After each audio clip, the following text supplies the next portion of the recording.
Rosa. Natin si Ate Mel. At syempre dumako tayo sa district baptism na isinagawa po dito sa lokal ng Hong Kong West.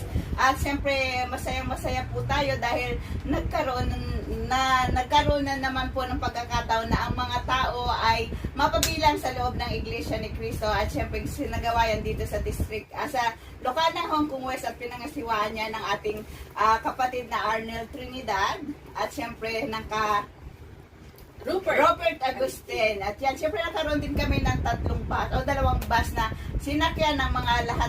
Pioneering Yes. talaga natin to Ayon si Radio Hong Kong Family. Ikaw, Ate Cherry, Yes po. describe your Ayon si Radio journey in 8 words. Babatiin ko muna po ang lahat ng nakikinig kay Ate Marites Binoya na nasa studio ngayon na nakikinig. Yan, thank you very much sa walang sawang pagsubaybay.